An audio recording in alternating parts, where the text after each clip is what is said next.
In order to show you how you can use Mathcad to solve Manning's equation, I have an example here for you. Okay, so in this example, slope of the channel is given to you.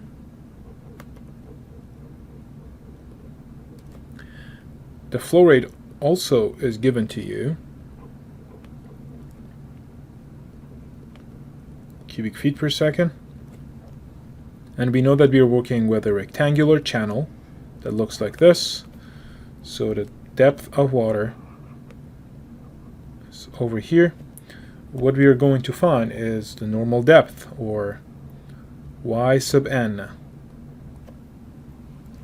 And we do have the value of the bottom width of the channel to be 5 feet. Alright, what we are going to find is yn, or normal depth. So in order to write Manning's equation, first we need to figure out the cross-sectional area of the flow, or capital A. That would be area of a rectangle, 5 times yn, and the unit for that is squared feet. We also need to find P, or wetted perimeter. Wetted perimeter is this line, or this perimeter that I'm going over. So for a rectangular shape, this wetted perimeter would be 5 plus 2yn, and the unit for that is feet. Alright, eventually you can, based on these two, you can calculate hydraulic radius, which is cross-sectional area divided by capital P. So this would be 5yn divided by 5 plus 2yn. Alright, now we need to write Manning's equation. Let me change the color over here. So velocity, if you want to write Manning's equation for US customary system of units, we have 1.486 in the numerator. Manning's roughness is n, r to the power 2 over 3 times slope to the power 1 over 2. And we also know that Q is equal to cross-sectional area times velocity. So velocity is Q divided by A. Q is 50 and A is 5yn. So velocity would be 10 divided by yn. Now we can put this, and the unit for velocity obviously in US customary unit is feet per second. Alright, we can put this into Manning's equation and write it over here. So on the left hand side of the equation I have 10 divided by yn, and on the right hand side I'm going to put all the numbers that I have. Manning's roughness is 0.015 times r is A divided by P. I have that.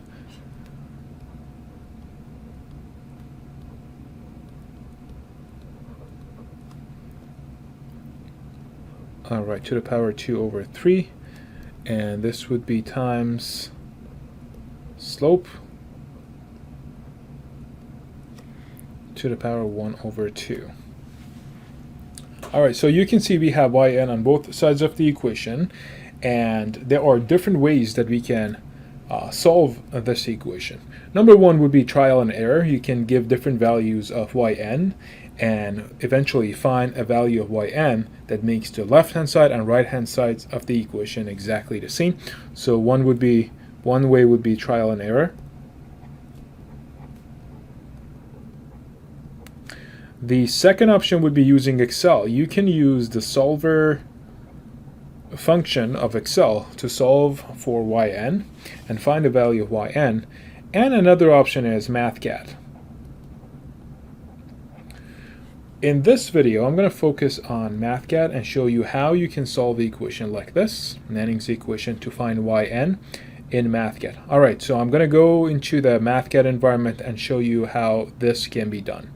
There are different ways that you can solve this equation in Mathcad. The method that I'm going to use today is solve block. So when you click on solve block, it will add a block over here for you that is consisted of guess values, constraints, and solver.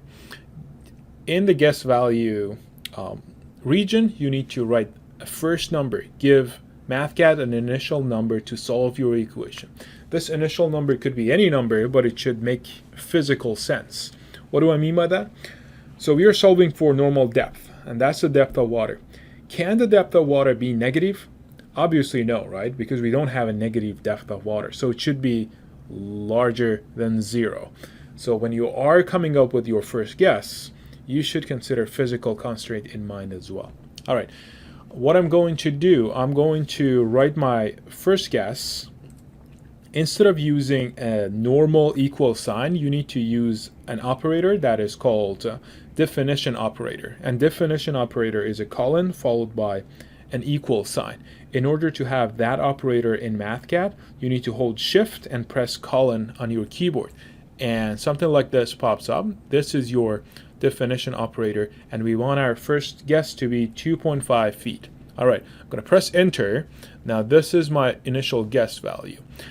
The second thing that I want to define are the constraints for me. What are the constraints? I have only one constraint over here, and that's the equation that I developed based on Manning's equation. So I'm going to write that equation right over here.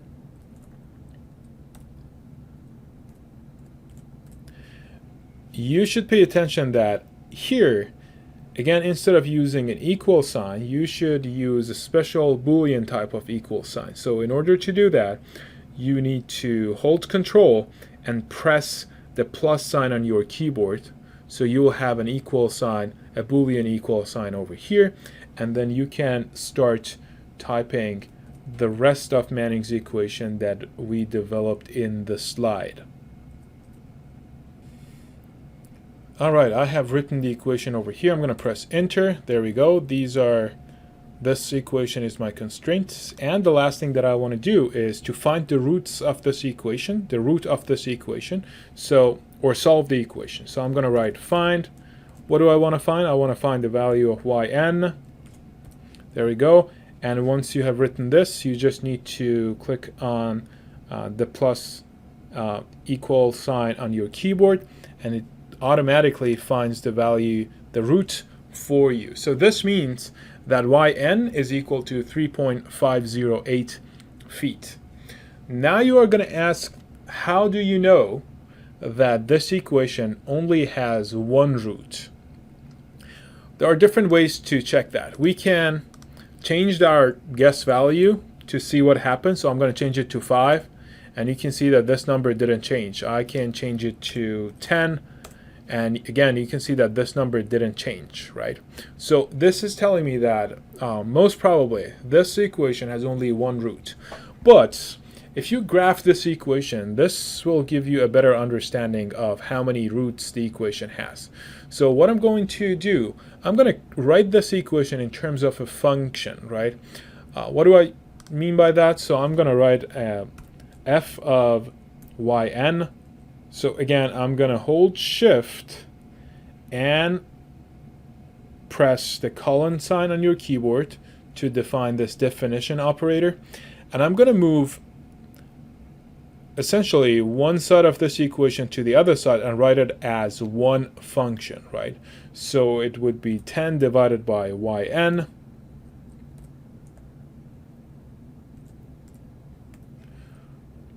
minus the rest of the equation. I am going to copy that from here and write it over here. Okay, so this is my function that I want to plot, but I know that yn values cannot be, yn cannot be 0 and yn cannot be negative, right? So what I'm going to do, I'm going to say that yn, and then I'm going to hold shift and press colon. I'm going to define the range of yn. I'm going to say start graphing f of yn, start from 0.1, a number very close to 0, but it's not 0. And the next number, I'm going to say the intervals are 0.05 by 0.05. So this would be my next number. And go all the way until 100. So this in this box over here, I want to write 100 and then press enter. Okay, so this is how I want to plot this f of yn over here. And then if you go under plots and add xy plot over here, there we go.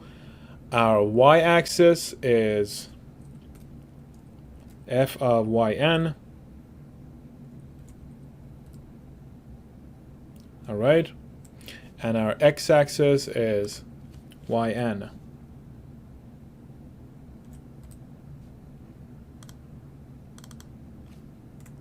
Going to press the enter. You can see that this is the graph. So at some point, f of yn is equal to 0, and that's the root of this equation, right? So right now, because I have all the way to 100, it's really hard to see what number the root is, right? So I'm going to change this 100 to, let's say, 4, and then press enter. Okay, now it's way more clear that the root of that equation is somewhere over here, and I know that this equation only has one root, and that root is equal to 3.508. So this is the way of plotting the equation and confirming that that equation only has one root. Although I use this Mathcad technique to show you the roots of Manning's equation, you can use it for any other equation that you want to.